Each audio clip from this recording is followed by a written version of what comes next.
네, 안녕하세요. 머리스나프입니다. 오늘 벌써 중국 본토 MSCI EM 주주에 편입되어 있는 종목 소개 8번째 영상인데요.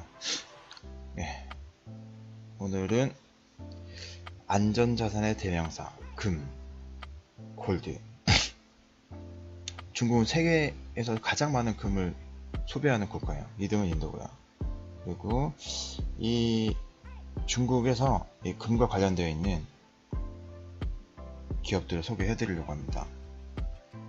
물론 이제 MSCI 편입되어 있는 본토 종목들이고요.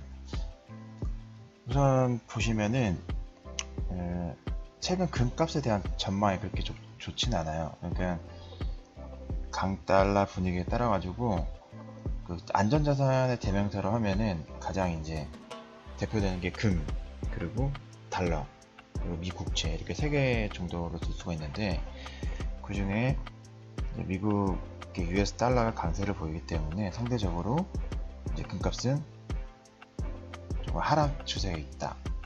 지금 최근에 이제 금값에 대한 전망이 나와 있던 내용들이고요. 그래서 당분간은 금값이 약세할 것 같다. 그러니까 이게 금값이 약세니까 이제 관심을 가질 만한 종목이기 때문에 소개를 해드립니다. 보시면은 중국의 금 보석 소비 추세를 보시면은 2013년도부터 2017년도까지 사실상 꾸준하게 하락을 했어요. 하락을 하는 건 사실인데, 여전히 그래도 2016년도에 이어가지고 2017년도 중국이 금을 가장 많이 소비하는 나라입니다. 1등은 중국이고 2등은 인도인데 차이점이 있어요. 뭐냐면은 중국은 3분의 1 보다 조금 넘는 양을 자국에서 생산을 해요. 그리고 나머지를 수입을 하는데, 인도 같은 경우는 대부분의 수입에 의존하고 있어요. 이제 그 부분이 가장 큰 차이점이고, 그러다 보니까 중국은 그 금을 이제 채취하고 채굴하고 그리고 이제 정제하는 이런 기업들이 많이 좀 다른 나라보다 활성화되어 있는 편입니다. 그리고 좀 중요한 의미 있는 변화가 있었는데요. 이 의미 있는 변화는 뭐냐면은 2008년도 리만 사태 이후에 세계 각 중앙은행에서는 금을 축적하기 시작했어요. 그전에는 금을 이제 소비하는 분위기였는데, 그 글로벌 금융위기를 겪고 나서부터는 중앙은행들이 금을 모으기 시작했습니다. 꾸준하게. 유럽 같은 경우는 정말 이제 중앙은행에서는 이를 악물고 금을 모으고 있고요. 러시아 같은 경우도 꽤 많은 금을 지금 이제 축적을 하고 있는 상황입니다. 그리고 이제 이 기사는 2016년도 기사인데요. 이제 2016년도 시점에서 이제 금값이 많이 떨어져가지고 중국에서 세계 각지에 있는 금강을 매수를 했다는 얘기죠. 보시면은 그만큼 이제 금에 대해서 관심이 많고요. 중국은 제가 또 다른 영상에서도 계속 말씀을 드리지만, 항상 중국은 야심이 있어요. 야심이 뭐냐면은 달러 다음으로 이제 전 세계에서 통일이 될 수 있는 기축통화의 지위를 얻고자 하는 그런 야심이 있기 때문에, 기축통화의 지위를 얻기 위한 주변 일련의 행동들을 다 하고 있어요. 보면은 그 중에서 또 하나가 이제 세계 금을 많이 비축을 하고 축적을 하는 게 중국의 목적이기도 합니다. 그리고 중국 같은 경우는 또 전통적으로 금을 좋아하는 민족이기도 하고요. 보시면은 이제 금값의 동향이 나와 있는데, 왼쪽에서부터 여기 보시면은 이거는 1차트. 최근에 이렇게 쭉 내려와 있죠. 많이 이제 눈에 띄게 하락하는 모습을 나타내고 있고요. 그리고 주차트도 이제 올랐다가 이제 차트를 보는 방법론상에서 보면은 이제 뭐 쌍봉의 모양이 되겠네요. 그리고 월 차트를 보시면은 완만하게 이제 박스권이고요. 그리고 연 차트를 보시게 되면은 쭉 올라왔다가 조금 이제 조정받고 있는 그런 모양입니다. 이제 금값이 단기적으로는 하락을 하고 있고, 장기적인 추세에서는 상승을 하는데, 최근 한 몇 년 동안에는 조금 조정을 받고 있구나, 이렇게 보시면 될 것 같네요. 네, 이제 본격적으로 영상 들어가도록 할게요. 지수에 편입되어 있는 금과 관련되어 있는 회사는 3개가 있는데요. 중금황금, 산동황금광업, 자금광업. 예, 보시는 것처럼 다 이제 금 채굴을 하는 그런 회사들이에요. 보시면 코드 번호는 차이나골드가 600489, 그리고 산동골드가 600547, 그리고 지진 마이닝이 601899. 예, 이제 한번 살펴보도록 하겠습니다. 우선은 이제 차이나골드 중금황금 같은 경우는 스멜팅, 그러니까 이제 추출하는 거죠. 금 추출에 관련된 부분이 거의 한 90% 이상을 차지하고 있고요. 그 다음에 마이닝, 이제 채굴하는 거, 그런 부분 광산에서 직접적으로 채굴하는 게 한 20% 정도. 그리고 그 외에 뭐 비즈니스가 1% 남짓. 그러니까 이제 금을 실질적으로 시출을 하고 채굴을 하는 이런 일을 하는 회사로 볼 수 있습니다. 그리고 이제 산동황금광업 같은 경우는 아웃소스드 골드, 그러니까 외부 수주를 받아서 금을 이제 채굴하는 그런 일을 하는 게 한 60% 정도 되고요.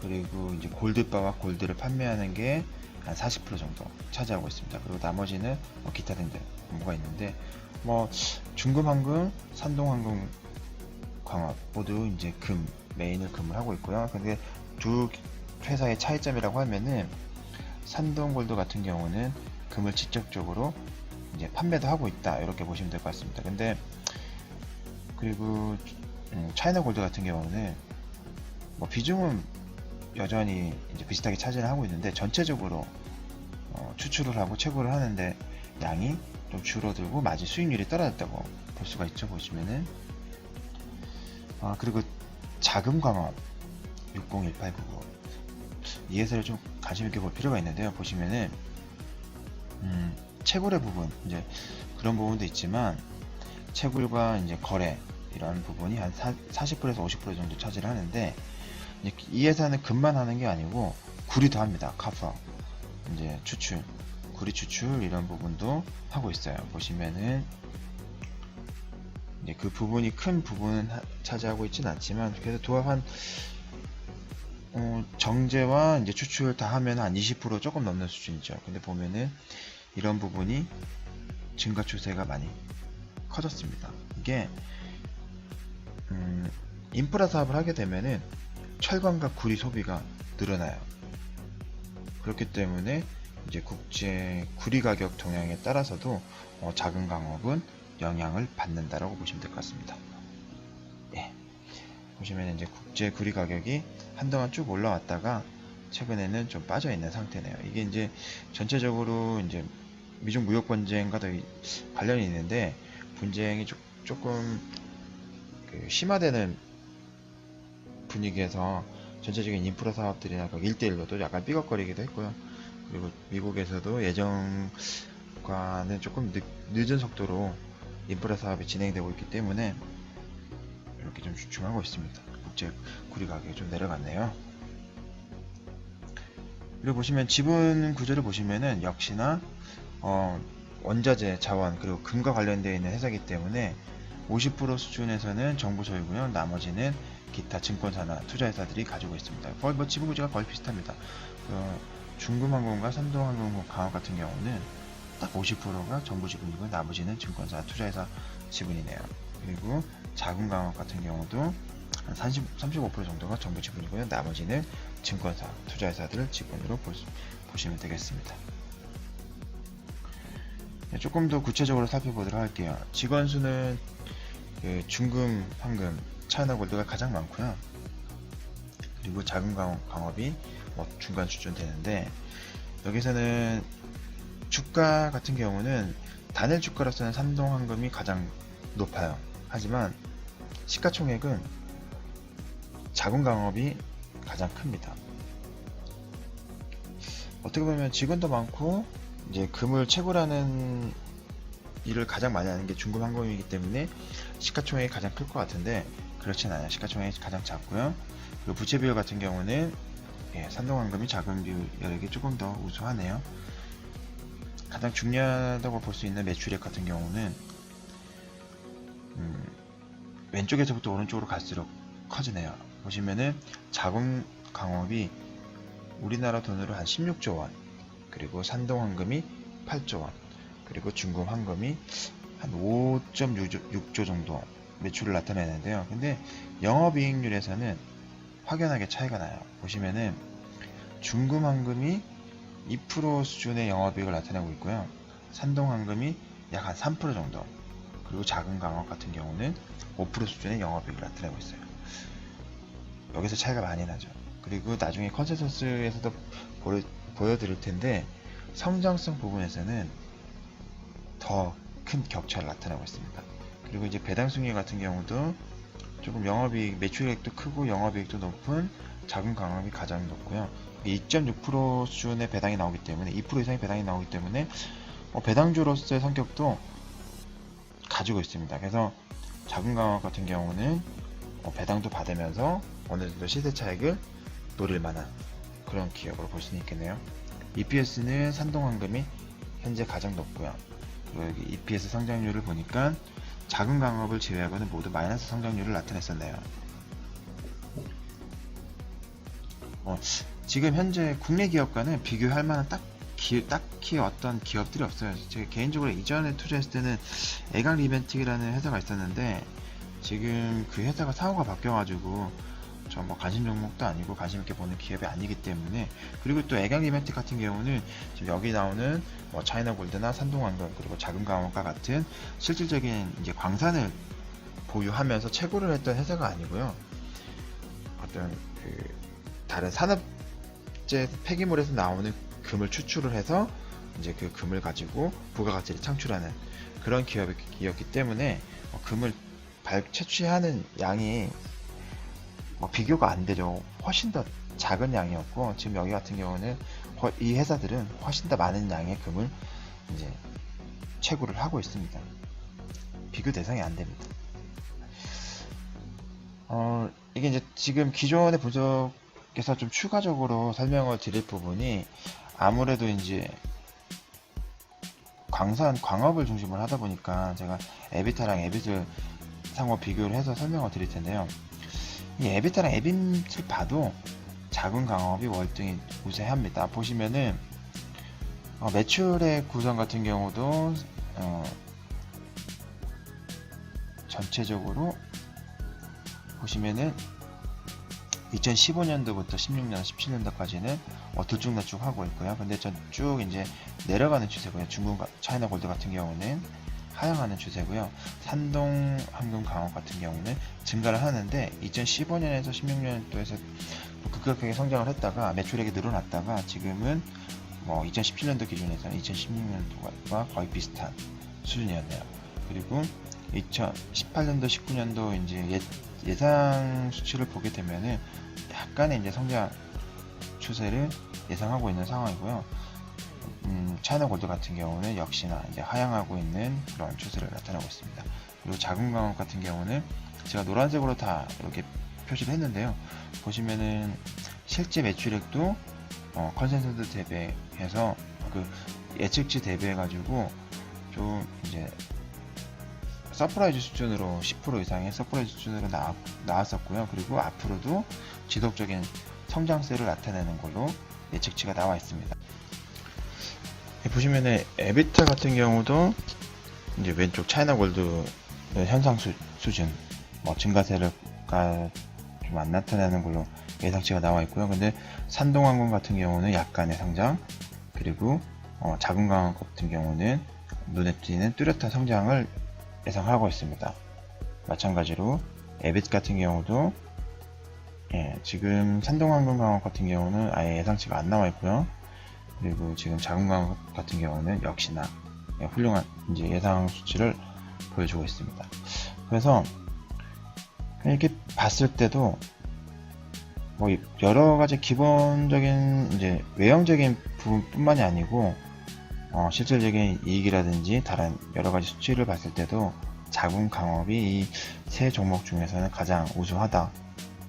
그리고 투자 매력 가장 크다. 뭐 배당을 보거나 성장성을 보거나 영업이익률을 보거나 그리고 이제 산업군을 보거나 뭐 다른 두 기업 같은 경우는 오로지 이제 금의 의존도가 높다고 하면은 자궁광학 같은 경우는 금과 그리고 구리까지. 그래서 조금 더 안전하면서도 상대적으로 안전하면서도 이익률이 높기 때문에 자궁광학 같은 경우는 상당히 매력이 있는 기업이라고 볼 수 있습니다.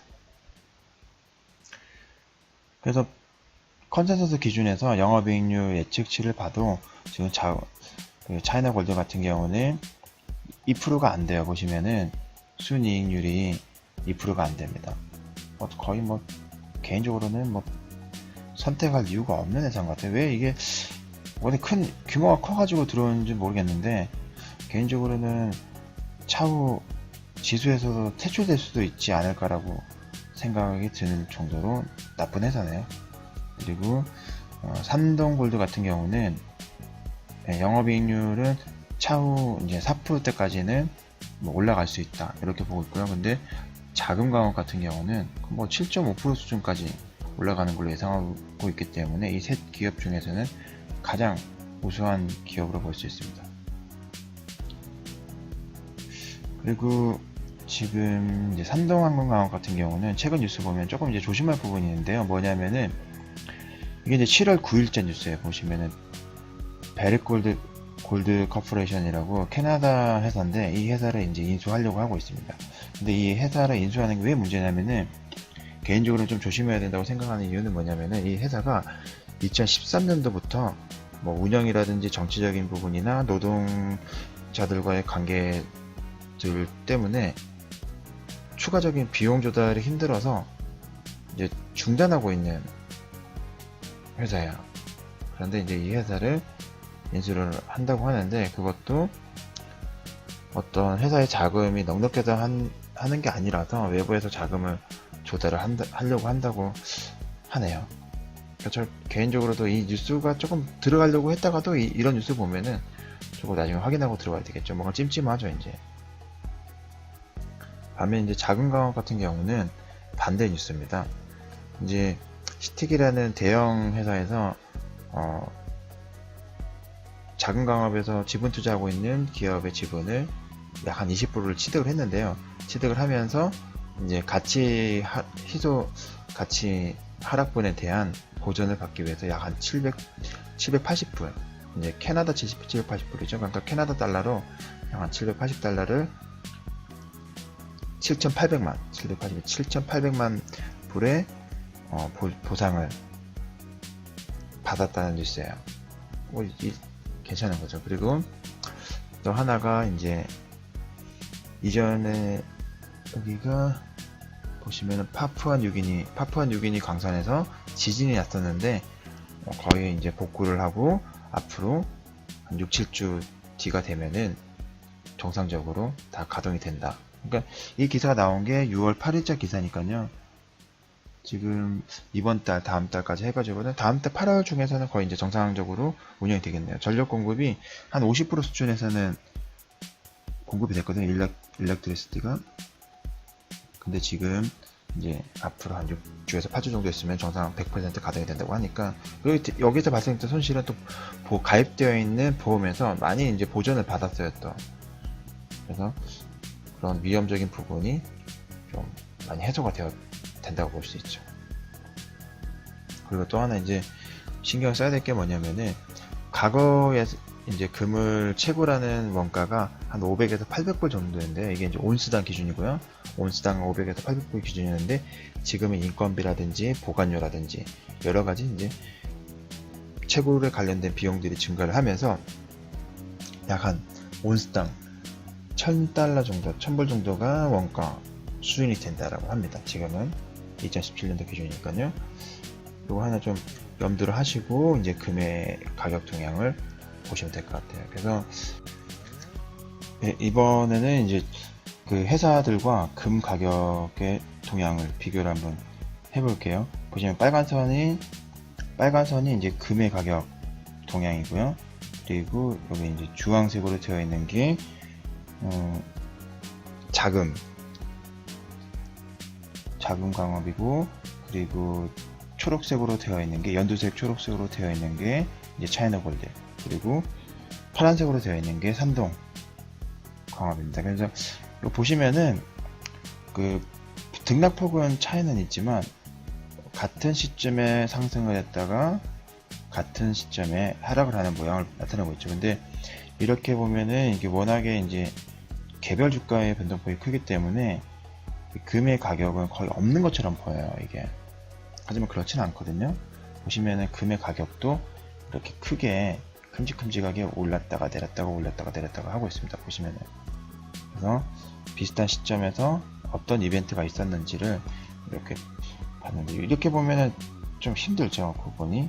근데 어떤 이벤트가 있었는지 한번 살펴보면은, 우선은 가장 먼저 있었던 이때 2015년도 4월에서 5월, 한 5월쯤 되죠. 이때가 한 5월 25일쯤 되는데, 보니까 이 관련된 종목들이 모두 일제히 크게 올랐어요. 그 중에서도 자금 강화 같은 경우는 엄청 많이 올랐네요. 상당히 많이 올랐습니다. 이게 왜 이렇게 올랐을까요? 근데 금의 가격 동향을 봐도 이 시점에 금의 가격 변동이거든요. 근데 오히려 금 가격은 그 전 달이 더 많이 올랐었고요. 지금은 금이 전체적으로는 하향하고 있는 중간 단계예요. 보시면 단기적으로. 그런데 이게 왜 이렇게 많이 올랐나 보니까, 이때 중국에서 그 1대1로 사업을 하기 위한 은행 출금을 위해서 금을 엄청나게 많이 매입을 하겠다고 발표를 하고 그 금 펀드를 조성을 했었대요. 그렇기 때문에 금 수요가 단기적으로 폭발적으로 발생을 한 거죠. 그리고 두 번째는 뭐냐면은 2016년도 5월에서 6월 정도 때 되는데요. 이때가 이제 브렉시트 이제 투표가 있었기 때문에 불확실성이 이제 증가를 하면서 금값이 뛰었죠. 이때. 그러면서 관련된 종목인 이 세 개 종목 모두가 상승하는 모습을 나타냈습니다. 그런데 이때는 이제 파란색으로 표시되어 있는 이 산동인가요? 파란색이? 예, 산동이 가장 많이 올랐네요. 이때는. 이게 브렉시트, 사실상 그때는 이제 브렉시트가 이제 투표상으로 브렉시트가 결정이 되면은 전 세계에 이제 금융위기가, 또 한 번의 금융위기가 올 수도 있다고 할 정도였기 때문에 그때 이렇게 올랐었던 거고요. 그리고 최근에 왜 올랐냐? 트럼프 선거는 2017년도에 이제 트럼프 임기가 시작했는데, 근데 왜 2018년도가 이렇게 되냐니까, 이때부터 보시면은 도널드 트럼프 is the best reason to buy gold. 그러니까 트럼프가 무역 분쟁에 대한 이슈화를 시키면서 이제 전체적인 시장이 불확실성이 커지는 거죠. 그러면서 이제 뉴스는 이렇게 나오고 있어요. 트럼프가 금을 보유하게끔, 금을 사게끔 만드는 장본인이라고 하네요. 이때부터 무역 분쟁이 시작을 했었습니다. 국제 금값을 보시게 되면은 이제 최근 한 5년간의 흐름을 보시게 되면은 1400불, 온스당 1400불에서 1050불 이 사이에서 움직이고 있는데요. 1000불까지는 아까 말씀드렸던 것처럼 금의 온스당 최고 원가가 1000불이기 때문에 그 밑으로는 떨어지기는 거의 불가능하고요. 아무리 못해도 이제 1100 정도는 될 것 같아요. 온스당 한 1100 정도는 될 것 같고, 온스당 한 1200 밑으로 떨어졌을 때는 지금 현재 오늘 설명드렸던 이 종목들에 대해서 관심을 가지셔도 될 것 같습니다. 이게 결론을 다시 정리를 해드리면은, 달러가 지금 현재 단기적으로 강세를 나타내고 있는데, 약달러로 전환을 하거나 국제 금 가격이 온스당 1200불 이하로 떨어지거나, 또는 1대1로 및 미국의 인프라 사업이 본격적으로 시작될 경우, 그때는 국제 구리 가격이 상승하게 될 텐데요. 이런 국제 구리 가격 동향을 살펴보시고 원자재 상승 신호가 생기면은, 그때는 자금 강업을 매수하는 게 유리하지 않을까 생각이 듭니다. 개인적으로도 좀 지켜봤다, 관심 종목을 올려놨다가 자금 강업 같은 경우는 조금 한번 인버스 대응으로 비슷한 성격의 종목으로서 접근해볼 만한 가치가 있는 종목인 것 같아요. 배당도 2%는 한쯤 나오고, 또 그리고 금과 구리 모두 이제 이렇게 터치를 하고 있는 종목이기 때문에 매력이 있는 것 같습니다. 예, 오늘 준비한 영상은 여기까지입니다. 이 영상 도움이 되셨다면 좋아요 눌러주시고요. 다음 소식 원하시면 구독을 눌러주십시오.